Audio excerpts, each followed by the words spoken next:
right, welcome to Tailgate Talk. I'm host Sean Ritter, along with Eric Tasker. Our man Wags out this week as we are wrapping up the gun deer season. 1.5, 2, whichever way you want to look at official days left in the regular gun deer season. Of course, there's the antlerless only hunt coming up, and a few other opportunities to harvest deer if you haven't. We're going to talk about some of the preliminary stuff where we were through opening weekend or mid of the week as far as harvest quotas, where we're at with things, as far as, license sales. Maybe we'll share a little about our experiences while out hunting in the last, couple of days or weeks since, we've last got together. But that's kind of a sharp-looking hat you're wearing today here, Tasker, as we're remote back and forth. Yeah, my pal Riley Green gave me this when we were on the tour bus, so I wear it every now and then. I don't want to overwear it, though. I don't want to wear it out, By the way, you can see that photo of us hanging with Riley Green up on our socials at On the Tailgate.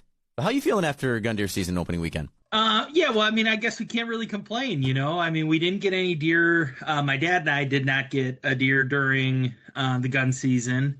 Opening morning, I had a chance at a 6-pointer. I sent one flying, and I had this little narrow window. I kept thinking back as I kept looking through that over the weekend about all the times that we have been out at buck rub, and I think it's like the third station or the fourth station, and I know every time that I go there I think, I hope I don't ever have to take this shot in the woods, because it's right through the crotch of the tree. I know exactly what you're talking about. And I had this small little clearing that I was able to shoot, but I had twigs above and twigs below, so the only shot that I had was slightly low, and then I ended up just shooting low. So, I'm glad this time around it wasn't a wounded animal. I feel like, if I would have connected with it, it would have been a dead deer, but, it just happened to be low enough that I just shot under it. We saw deer every morning at daybreak pretty much, which was exciting. I'm going to get you up on your toes right away when you first get settled in. So we always made sure to get in, about a half hour before daybreak or 45 minutes before daybreak. I think my dad saw more deer during the gun season in 3 mornings than he saw in all of our time out, bow hunting.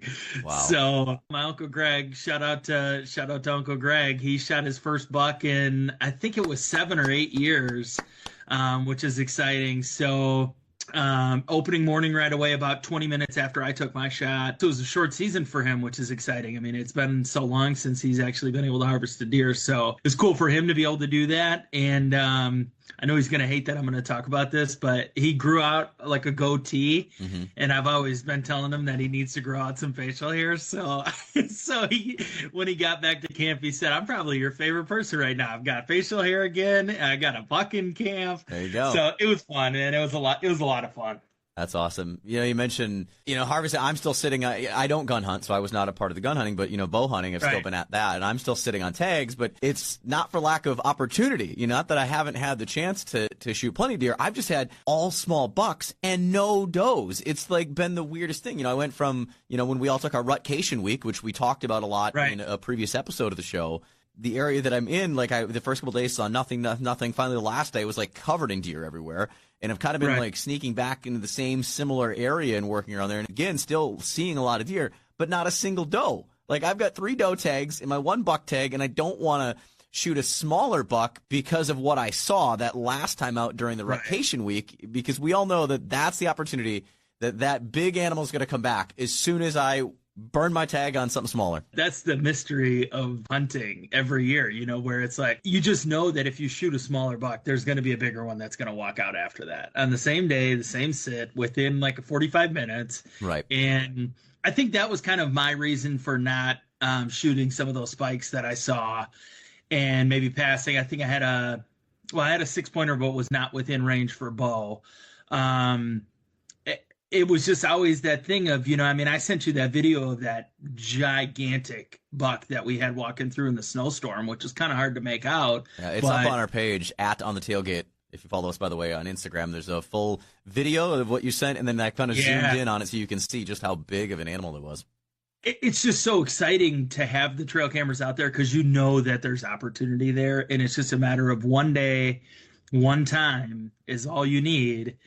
And your entire season changes, it might be the biggest one you ever shoot. And when you just at least see them out there, just like you saw that big 10-pointer, it just gives you so much hope and optimism. That it's that eternal optimist you have to be as a hunter, that at any given point in time, something can change. So Yeah, how has it been as far as other people, other friends that hunt, if they've been to different areas, have you heard of a lot of people that have harvested, or are a lot of people still sitting on tags for you, Tasker? I've got a couple buddies that actually went out to Kansas, so not necessarily local here. I know that they've all been successful shooting nice, I think nice 10-pointer. And then I've got a buddy that hunts kind of up in the area where I'm at, that I know he shot a nice buck. I think it was opening morning. So a couple people I know have been successful so far, but um, we're going to talk about it here in a little bit, but just looking at the numbers in terms of what's going on with the actual preliminary numbers for the harvest, which I think those are up to date. We're here midweek, but I think it's like up to like 11 a.m. yesterday. Mm-hmm. So I know that those numbers are predominantly from the opening weekend, but we'll see some more trickle in through this week and over the weekend. The numbers are down. So I mean, I guess I feel super fortunate that we were able to, in terms of total season so far, I mean, there are not that many deer that have been harvested in Eau Claire County in the Central Forest Land. And, we're fortunate to be two of those. So I've got my I don't know, it'd be theories interesting on why the numbers are down. And it may not be exactly what you may think. We're going to get to that coming up here later on the show. Yeah. I mentioned going around other places. My brother, he spent some time out in the western part of the state. He also, I know he went up to the Door County area to do a day or two of a sit in a swampy area. He's not harvested yet. Friend of the show, John Resnack with Clam, he's been on our show and talked about all of the new products coming out for Clam Pro Tackle for ice fishing this season. I was messaging with him right away after the opening weekend. He passed a 9-dose opening morning, shot a buck, and then trailed it for a mile before he lost blood. That's awful. It's just, I know that feeling all too well. It's just the worst. So, man, that's all. That's the closest I've heard to someone that I know actually, shooting an animal, whether it's bow or gun, other than the one that you got with the bow. Right. Yeah. I don't know. I mean, I've got a couple ideas on it too. And, it'll just be interesting to see how the total numbers end up shaking out. I know that bow season goes through the 31st of January in some areas, so there's a lot of time left. But I think that it really tapers off quite a bit after you get into December. I mean, I don't think that many people are still that committed after the original, that opener for bow season, getting through gun season. Then I think a lot of people wrap it up after that. So it gets too cold. It starts getting colder, and it's a lot easier to talk yourself into sleeping in when it's that cold versus going out. Although, I mean, that is still a really good time to harvest the deer, especially a big buck, is later on. And I keep, telling myself I got plenty of time, and not necessarily even after a big buck, but it's like I got plenty of time to kill a deer. But also I've got on the backside, I mentioned John, we were messaging, it's like, we're starting to get ice on lakes, so I'm getting now the itch, and I'm riding a fine line of I have enough time, or I just need to punch a tag, get some meat in the freezer, and then it's time to get back to fishing, because this has kind of been my in-between. I originally said my goal was I wanted to get a muskie, and I was going to do some muskie fishing through the fall. That just didn't come to fruition because I think I got too much into taking the bow out and really trying to dig into this, whole thing and chasing a couple deer and working this specific area that I've been. And I've now just said I'm done. The kayak's been put away for the year. I've packed the fishing stuff up. I've got the ice fishing gear all ready in the staging area. So the first thing when I can get done with the bow, I'm pulling all the ice fishing stuff out, and it's time to start hitting some hard water. And I'm sure I'm not alone. There's a lot of Wisconsinites that are probably feeling that way, and that's why, like you said, I think it does taper off after gun deer season. Right. Yeah, I totally agree. I mean, I just think that a lot of people do spend a lot of their time in October, November, and they either are burning through vacation time or they just don't have enough time, or things start to come up with family and the holidays and all that stuff. They just get pulled away from it, and, their focus shifts elsewhere. So we know Wags has not harvested anything yet because there's nothing in the bragging text, that he's ever said anything about it. So I know. Yeah, I talked to him, I think it was maybe 2 weeks ago. I know that he was planning another trip down to Galena. He's got some exciting stuff to share about that when we get him back on.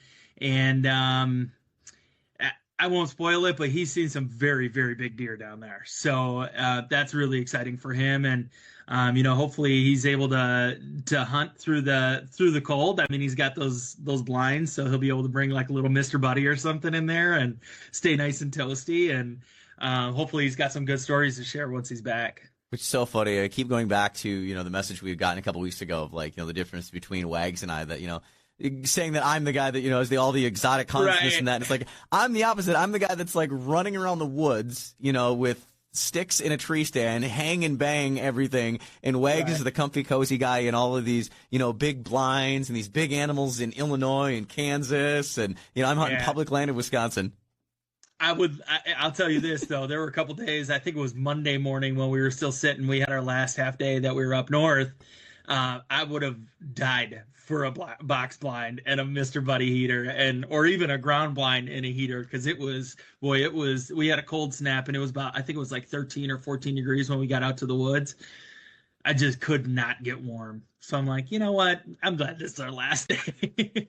Yeah, so. It's been cold. I've actually got some tips for that I found in keeping specifically your feet warm in cold conditions. We're going to talk about that coming up here in the show. We're going to run down some of the, like we mentioned, the harvests and everything like that, and being public land hunters. The experience that I had recently in a little 3-day stint that I had while out with the bow doing some bow hunting, and introduce you to a new character of public land hunting. Late to the Woods Larry is what I'm calling him. I'll explain the whole story and see if you can figure out the answers to the questions that I have about this. And we'll get to more coming up here next. Of course, Tailgate Talk is brought to you by Buck Rub Outfitters. They are the Midwest leading archery, crossbow, bow hunting authority just off of Silverdale Road in Pewaukee. You can look them up online at buckrubarchery.com. We were mentioning earlier, going out and shooting their 3D course. They've actually got 3 amazing courses. They've got this awesome indoor range. They've got, video scenes. They've got that outdoor course. And, of course, when it comes to product there, they've got all of the best bows, and they will price match. So if you find something online for one price, they are going to match it there, and it's the same thing, fully warranted. You don't have to wait, any of that. They are amazing. They hooked up me. My wife's been outfitted there. You've got your bow there, Tasker. Look them up, buckrubarchery.com. I am Shaun Ritter, at The Real Ritter. You want to find me on the socials. At ET5504 is a man Tasker in studio, or I should say in his home studio, so to speak, as we're remote while we get through things today here. Talking about the Wisconsin gun deer season as we're down to the final days of the season, and not counting the antlerless only season that's coming up later on. But some of the preliminary license sales and harvest data came out from the DNR just this past week, and comparing it from 2021 to 2020. Now, as of midnight, Sunday, November 21st, this is where these are. For gun, bow, crossbow, and everything, they say the licenses reached 795,000. Of that total, 551,809 were for gun only. So, a ton of gun licenses sold. This year to date, they say the licenses are actually down only 1.5% from the same time last year. So 60% of those licenses online, 40% were actually at DNR centers, which I'm an online. It's too easy with the app. Just boom, boom, boom, get all your licenses that way. So there's, less licenses out there than there was in 2020, not by a whole lot. Now, as far as you want to go total harvest, 85,860 deer were harvested by gun and registered statewide during the opening weekend. So, you're looking just shy of 100,000 deer in the opening weekend. How does that compare to last year? What do they say? Total of 99,832 in the same time last year. So you're talking, it's like what is that, almost 15,000? Decrease, yeah. Why we mentioned theories. What's your theory on why you think the deer harvest is down this year compared to last year, Tasker? I've seen a couple different things. I've been trying to look into this because I've been really curious just in terms of like the overall numbers and all that stuff. Of course, your natural instinct is that you want to say, oh, well, with COVID, people are still nervous about that. And, just getting out and doing the deer camp thing and all that stuff. I know I've got a client of mine that they did not do it last year, and they said that they were not going to be doing it again this year. And he was, a little bummed about that because, he was itching to get out, and he was thinking that they were going to be back at full strength with. Hear that? Wind is- Oh, there we go. Now that's better. Yeah, that was weird. Yeah, I was catching like a weird wind thing. Technology. Yeah. Um, that he was really hoping to get back out there, and so I want to say, so I do think that that COVID has something to do with it, but not in the way that I think a lot of people think. I think that people decided not to do it last year, and because they got away from it last year, they have lost the spark, and that they're not getting back into it. That they're not going back and buying their gun license again. And hearing that it's only a 1% decrease from last year makes total sense then, because if they didn't do it last year, they're probably not doing it this year, and it's just relatively the same. I mean, a 1% difference is not that much. So that would make sense then. And I kind of just was thinking through that as you were reading those numbers. Maybe that has something to do with it, and that it is still, in relation to that. But I think on a second tier from that, I think a lot of people have not been harvesting as many deers over the last couple of years. Then coupling that with them not hunting last year, they just thought, well, whatever. I mean, we're not going to do it this year, which is great for all of us continual hunters. You mentioned the license sales that maybe they did. I'm going to look at harvest numbers alone. In my theory that I've got is I actually think last year with COVID, more people did outdoor things, more people hunted, more people bought licenses, Sure. which is why the license number I think was so close to them. And those people that bought last year might not have bought this year, or they might have bought but not went out hunting this year. I think just generally more people were out in the woods taking part in outdoor activities last year that they may not have done this year because they had more free time last year. I think about if you were laid off and didn't have a job through last summer, fall, but now you're back to work, that now you don't have the same time commitment. So as far as harvesting, there were just a lot more harvested last year because there were just generally more people out there than there are this year. I mean, look at the turkey numbers. They've all kind of said the same thing. When we look at the spring turkey, harvest, there was less turkeys killed this year than there were last year. There were more licenses sold last year than there were this year. I think that plays a big part into it. I don't necessarily think that it's less deer, like some people will, right away want to jump to that conclusion. It has to do with us just being out there. As we all know, the more people, the more pressure. That also helps in moving deer around and opportunity to harvest. That wasn't there as much this year. Perhaps there was in 2020. We know so many people also that will do the buy a license and only hunt one day, or buy a license to go to the deer camp but never actually get out in the woods. And so that's a license that was bought, but deer that weren't harvested with it because they never even, I don't want to say tried, but didn't try. Yeah, I was trying to just look up the total number for the last, like, a 3-year running tally. I mean, it looks like in 2020, the numbers were 820,000 total. So as opposed to 791 for this year, that's 569 for gun, which is this year was up by about 20,000. And then from 2019 to 2020, it was up 3.5% in total for both gun and bow. So, that's an interesting trend. I mean, it's sticking right around that same number, about 800,000. So I don't know. That's interesting. I mean, we'll have to see what some of those long-term figures are. But yeah, I totally agree, though. I mean, I think that there's a lot of things that are going into this that everybody's going to have their own reason as to why they're not going.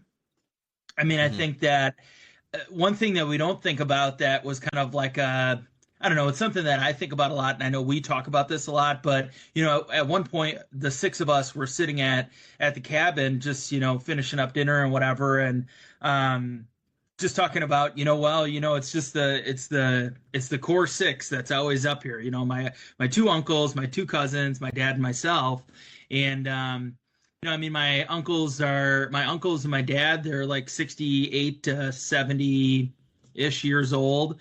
I mean, and at one point, the response was, well, it's not always going to be the 6 of us. And it's like, come on, man, you got to say that, but that's the reality. So I think that a lot of people are maybe losing some of those family members that were kind of the stakeholder of, pulling it all together, and that they're just getting older and that they're maybe not able to hunt anymore. I mean, that's the sad reality of it.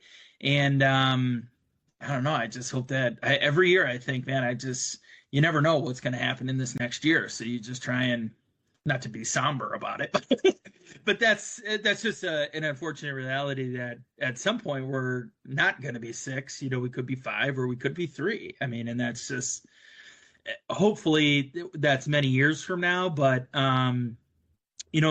there's a million different reasons that could be, bringing those numbers down or bringing the harvest numbers down. But yeah, it's funny you bring up deer camp in that, because that's something that I've been thinking about. I know we've talked about on the show, and I can't remember if you were a part of that show, if it was just me and Wags that were talking about it. And it's sort of something I've been working on, actually, as an article of writing up, is deer camp dead? The death of deer camp. It's always been such a traditional thing in the state of Wisconsin, and I feel less and less people have a deer camp, go to deer camp. It's just not as prominent. Like, I remember as like a young child that. And maybe it was just because of where I grew up in northeastern Wisconsin, Green Bay area, that, we're going up north. The guys are all going up north to deer camp, or, everybody's going up north we're going to go to the cottage, we're going to deer camp.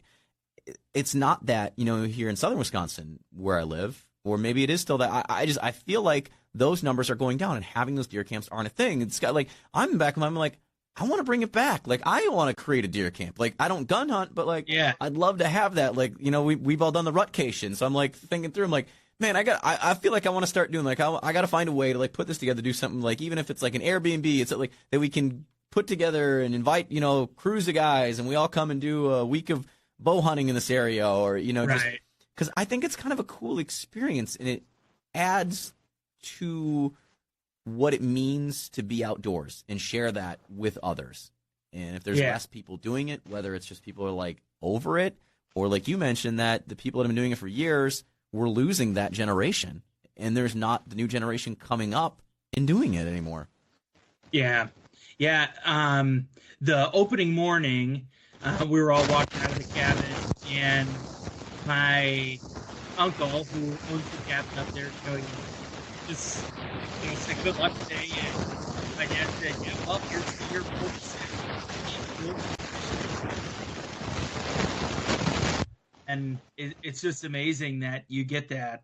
It's just you'll never be able to build those memories in a year or 2 years or 10 years. And that's 46 years. That's a long time. So, I'm fortunate that we have that. It's always something to look forward to. Sure, it would be nice to be home, but I mean, at the same time, it's like, I mean, that's just kind of where we go. And I know you and I have been kicking around the idea of trying to tag team that area by you, so hopefully we can fill a tag for you over there, and I'm confident it's going to happen. Yeah. And so it's certainly something that is great to have the ability to be closer to home, but there's just something about it, I mean, getting away and packing it up and all the work that goes into it, and it's just, there's nothing really like it. Yeah, it's good stuff. The closest that I have to that is we used to do every fall. We would take one weekend, me and my crew of duck guys, and we would take all of our boats and we'd go down and hunt Pool 9. Like, we'd go and stay in La Crosse and then hunt out of Stoddard and hunt ducks, Friday, Saturday. Yeah. We usually drive down early Friday. We'd scout around Friday, and then we'd hunt hard all day Saturday, all day Sunday, and coming back either Monday morning or right after the hunt on Sunday. Like, that's what we would go and do. And that was the closest to like a deer camp that I've ever done in my life, was, duck camp. And we always had a lot of fun with that. So I don't go too far down that road. It'd be a whole other episode. A lot of other stuff we want to cover on the show, including all of the harvest data from the DNR. I want to introduce you to a character I met on public land while hunting recently. Late to the Woods Larry. Plus, I got a hot tip on how to keep your feet warm in the woods during cold December days. Gun deer season, just a few days left here. Best of luck to you if you're out the final part here, or you're planning to head out for the antlerless season. I know they've got, the holiday hunt coming up. I'm not a gun hunter, just a bow hunter, and I'm still out chasing down some deer. In fact, I'm just actually looking down the breakdown of Wisconsin Department of Natural Resources county by county. Archery alone, the county that I've been spending a lot of time in, less than 500 deer harvested in that county by bow so far this year. And I've not looked at the gun numbers yet, but just looking at bow there, I would have expected to be much more than that.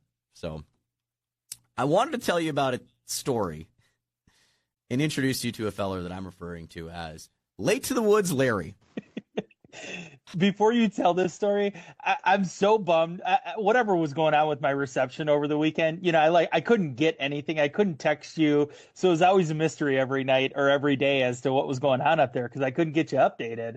And I got your screenshot and said that you had posted something on your story. I'm like, dang, I can't listen to it, so I don't really have any idea what's going on. So I'm gonna hear this for the first time now. All right, so I took a stretch off Wednesday, Thursday, Friday from the normal country radio show, that I do every morning outside of all this outdoor stuff that I do. And I'm like, all right, I'm going to get out those 3 days with a bow. So I got out on the first morning, and I kind of snuck into an area. I'm about coming up on almost 2 miles in to get into the spot that I'm in. And not too far from where I am, there's actually a handicap blind that had been put up by the DNR. Someone had donated, and they put this up, which I think is great. And there's a small, trail for motorized wheelchair that runs to this blind.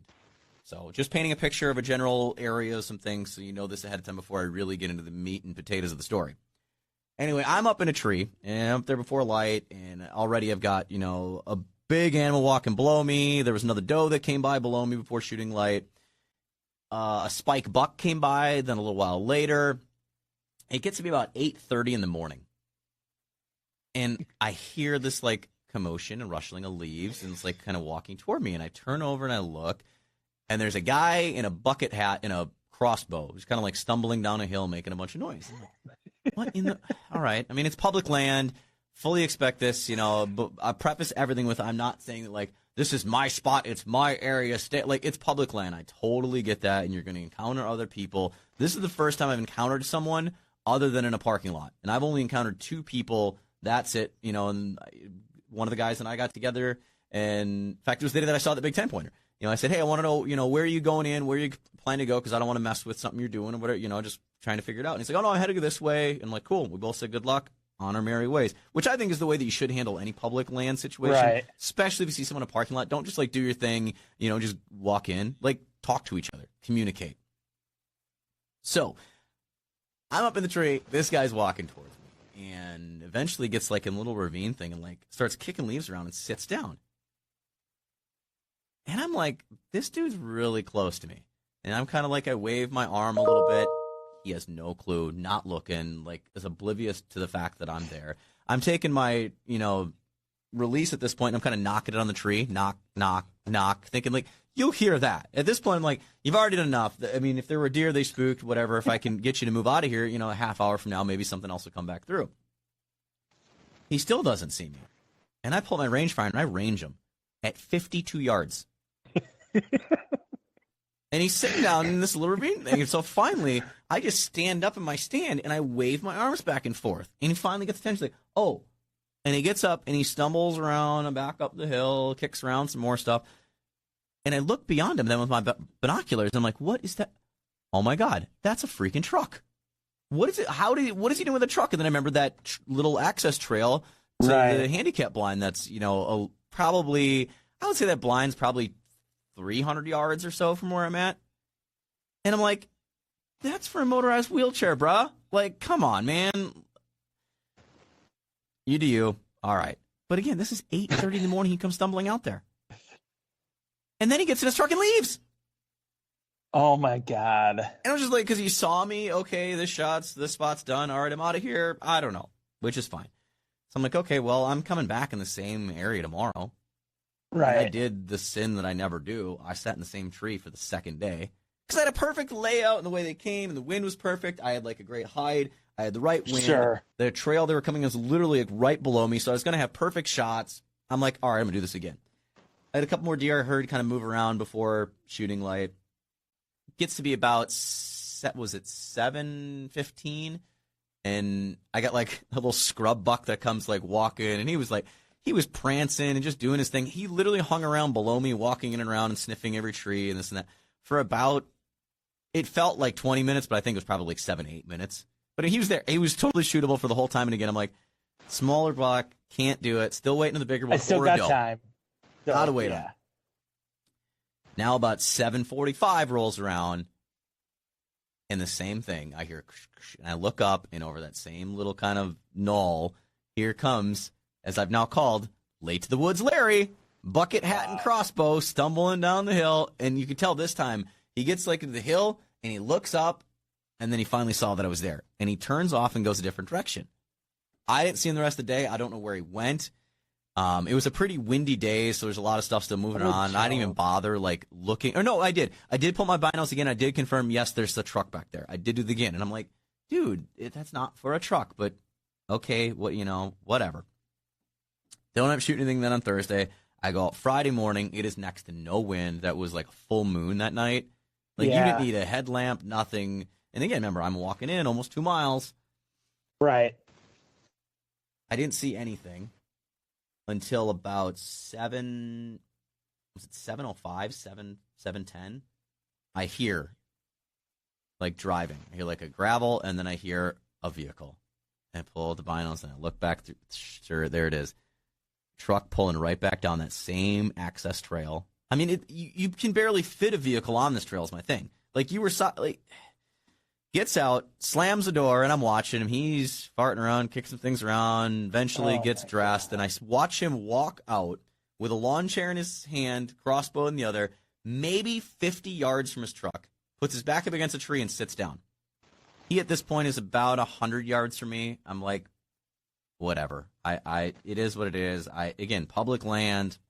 Right. I'm up here. I'm not moving. We're just going to sit this out. And at this point, it's comical. I'm like, let's see what happens. My first thought is if a deer comes through and I arrow it, usually you'd think when they get hit, their first reaction is going to be run where they're going or run downhill.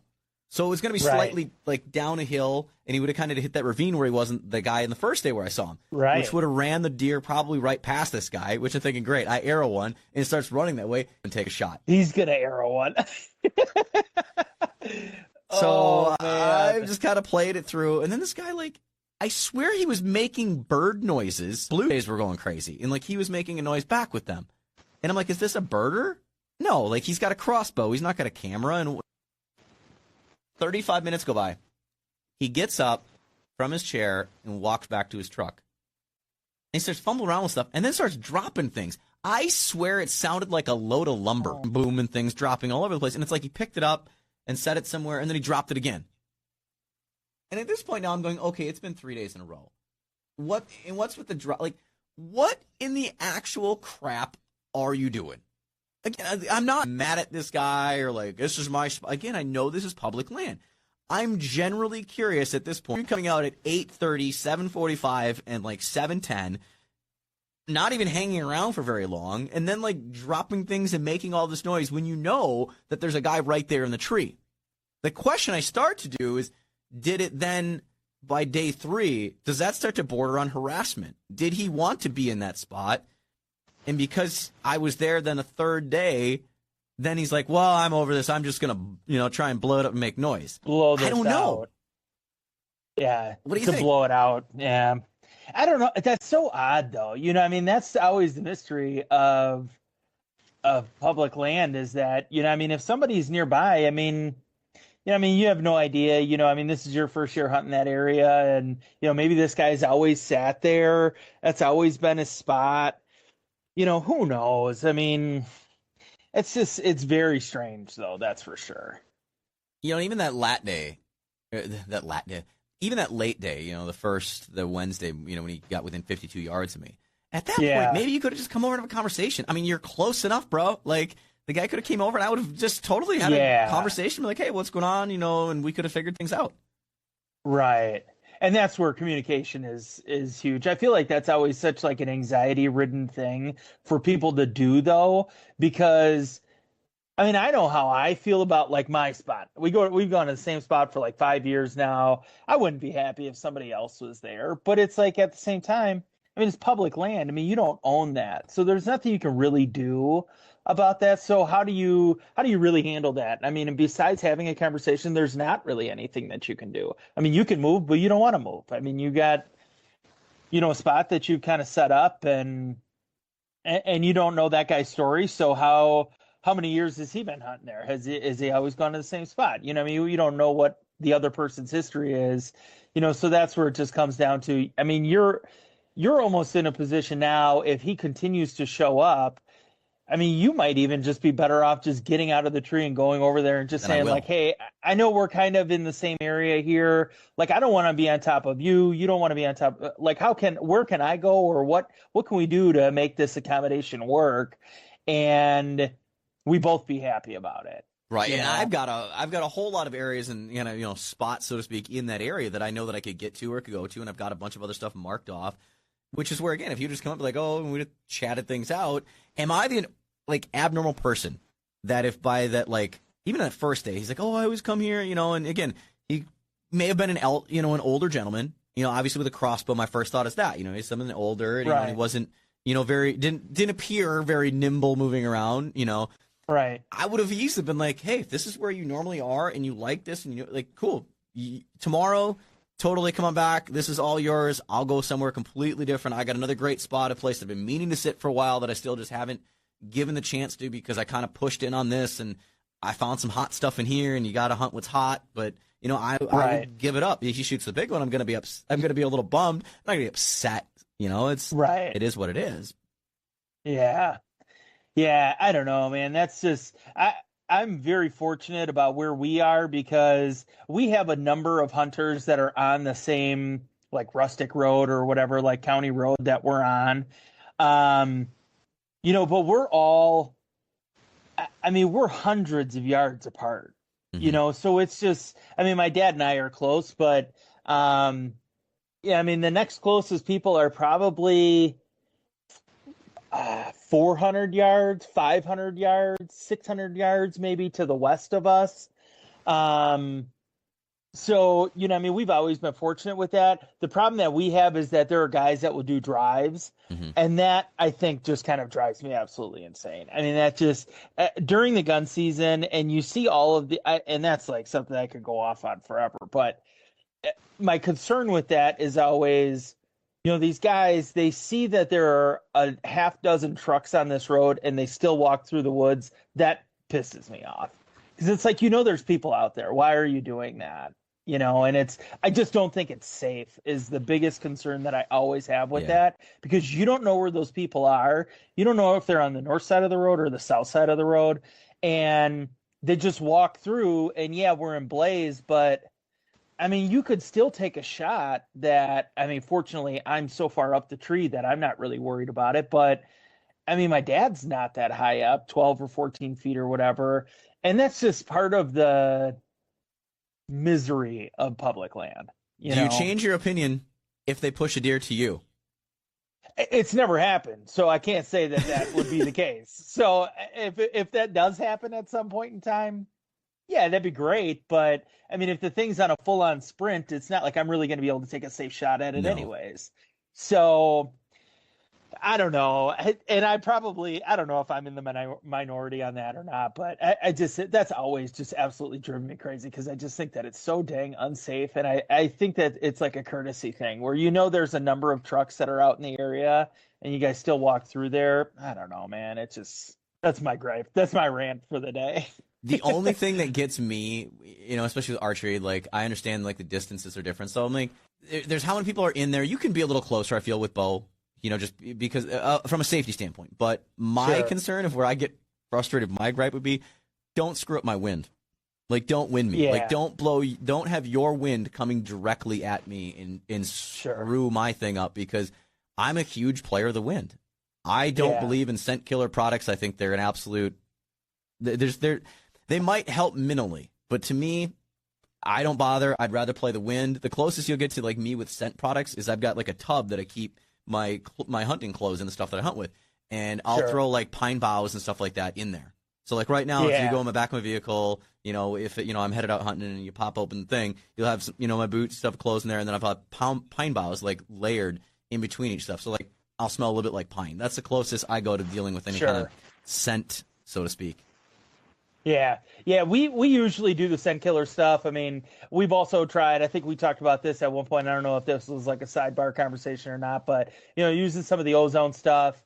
That stuff has just kind of been phenomenal. I honestly, I can't believe it works as well as it does. I would say the ozone doing that is better than scent killer products. And I'm not, I feel bad I'm saying I'm bashing scent killer products or saying don't use them. It's your thing and you've been using them and maybe it's I'm a very ritualistic person and superstitious, so if that's superstition, I have to spray myself with this or I won't see. I totally understand. It's just me personally. Yeah. The ozone stuff I think is far more effective. Yeah, and you know what? And there's you hear stories all the time. It's so crazy how far we've come in this whole hunting industry. Everybody thinks you got to have all these different fancy tools and all this stuff and whatever. I mean, there's still guys that smoke cigarettes in the stand, so it's like you can't tell me that scent is a thing. I mean, there's guys that do that still. Ask your dad, Tasker, and I guarantee anyone can ask their grandparents, great-great-grandparents. I guarantee they were big buck killers in red flannel and blue jeans walking through the woods than we are in $250 jackets. The price and it's gotten out of hand, in my opinion. It's craziness. Yeah, I mean, I do think it's funny when people make fun of Sitka wearers, but I'm sorry, it's not worth it. It is not worth the price for those jackets. Now, you want to know something that is worth the price? Boot insulators. This is my hot tip to keep your feet warm. A lot of us in our boots, what's the outer sole of our boots? Rubber. Like, this is a problem that I have finally figured out myself. Like, why can it be so warm, and as the day goes on, my feet get colder and colder, and it doesn't matter how many socks or what thicker socks. Air is a great insulator, but my feet always seem to just get really cold. So as you walk out somewhere, your feet will start to sweat. And then that sweat gets cold because the outside of your boots gets so cold. That rubber just gets cold and conducts all of that cold air right back into your boot, and that's how your feet get so cold. Look up boot insulators. In fact, Amazon, right now I'm looking at them, RX Shield men's boot insulators. This is kind of like a sleeping bag that you put over your boots. I mean, you can literally pack this thing down into like the size of your fist and put it in your bag. Once you get in your stand or whatever, then you can pull them out and you just put them over your boots, and then that's the exterior insulation that now makes it so that rubber is insulated so that doesn't get cold and is going to keep your feet warmer. It's so wild because you had mentioned that to me yesterday or whenever it was that I saw you, and we were going to talk about like Black Friday deals and stuff, and I saw something. One of the first ads that I saw was actually like the sleeping bags for your feet, like the boot insulators or whatever. I'm like, damn it, he was onto something with that. He must have seen it recently, and now it's like a part of some of these Black Friday sales. You want to show it up? Because your phone heard us talking about it. I know, I'm sure it is. I also thought of you, and that's where I was going to bring up the Black Friday deals as we get ahead of things. Cabela's has got. You mentioned you want to get a bino harness and be like me. Yeah. Loophole, a pair of Loophole binoculars. The bino harness coming free with it, and it's like $129.99. Oh wow! Yeah. If you're looking for a new pair of binos, I'm very into Vortex. It's not Vortex, but Loophole's a great brand. I mean, you could get binoculars and a binocular harness. That's an incredible deal right now at Cabela's, and I think it's their normal. They're like the $200 binoculars, priced down to that like $130, $140 range. Yeah, I did see that because I was kind of looking this week as all of this stuff gets pushed out via email, and I want to say that like a good number of Vortex stuff is discounted right now, which is not a very common thing for them to do. Like $100 off their scopes that they've got, rifle scopes, and I saw a couple other things that were also discounted for them. And then what was I looking at? Oh, I thought of you because they've got Cabela's actually has a deal on their Lowrance 12 carbon 12, the HDS. Oh my gosh, that's like a steal.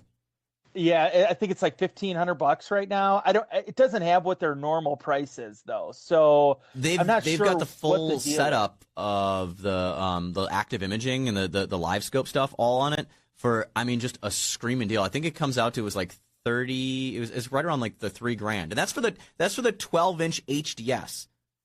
Like that's the top of the line of their that 12-inch head unit itself. Just the screen should be I believe that's like $2,200 or right around that $2,000.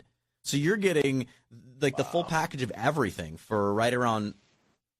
That's an awesome deal. Yeah. What is it? They've got the 9-inch touchscreen Garmin, one of their fish finder units as well. It comes with a transducer and everything. And it's one of the units that is compatible with the Panoptics. It's $600 and some for a 9-inch touchscreen. Then you add your $1,500 Panoptics to go with it, but still you're coming out way cheaper. It's an amazing. Cabela's has got some great deals on whether you're looking for fish finders or like I mentioned some binocular stuff. There's a lot of places with deals. I'm curious as we get into Cyber Monday if there'll be other deals or if a lot of these places are like, oh, we're just going to extend it into Monday. Sure. Yeah. I mean, there's tons of fishing stuff that's on sale. I was looking at like sportsmanswarehouse.com. They've got so many different options for all sorts of things that you can find out there. So I don't know. The thing that I thought of that I wanted to bring up was the best part about this Black Friday happening right now during the gun season and kind of at the tail end of most people's bow season is you think you're currently using all of the stuff that you use on a regular basis right now. So if there's something you don't like, or if there's something that, is not working to your liking, now's the time to buy it, and it's fresh in your mind. It's not like you got to do it in May or you got to do it in April when it's not something you're actively using. So you're able to just kind of see all of that stuff and think, oh, okay, yeah, that is something that I've been thinking about, and be able to hopefully get a good deal on it. So that is definitely one benefit that I will say that people that are hunters, whether it's waterfowl or whitetail, have a huge advantage of when it comes to like places doing these sorts of sales. Ice fishing, you can't. Like, you have to think ahead because you're going to get in season and like, I want to add this, I want to do that, and the sales aren't a thing. Turkey and it's all gone already because people planned ahead. Yeah. Yeah. Right, exactly. So, hey, we're looking good deals. There's going to be all kinds of stuff floating around out there. Can't wait to get some more updates. We kind of run out of time here this week. Got to wrap things up. But, so you met Late to the Woods Larry. We got you the deal. We talked a bit about harvests into the final days of gun deer season. We'll see where that all breaks down when it's all done, and we'll recap that on the show next week. I know I plan to get out and do some more bow hunting into next week. So hopefully we're talking about a deer being harvested. I would love to be talking about that monster 10-pointer. If nothing else, I need that deer to come. I need it to still be around because I need to take a picture to share with you guys. I need to share a picture of this deer because I feel like at this point it'll become the like story, that fable that it's like, oh yeah, you thought you saw this giant 10-pointer mass. Nah, that was just like a baby 6 and you just got super excited. But I'm like, no, like legit, I've seen huge deer. I know, like, I'm not that person that's going to get super, super excited and be like, it looks bigger than it was. Like, I legit know this was a monster. I know. That'll be exciting for sure. We'll leave it there this week. You want to follow us on our socials, @On the Tailgate. I'm @TheRealRitter. Shaun Ritter, Eric Tasker, @ET5504. For all of us, Anna Man Wags, who will be back with us hopefully next week on the show. If you want to contact us, anything you want to share, of course, if you've got pictures of some bow deer that you've taken, feel free to share them with us on our Instagram, @On the Tailgate. We'll catch you next week right here on Tailgate Talk.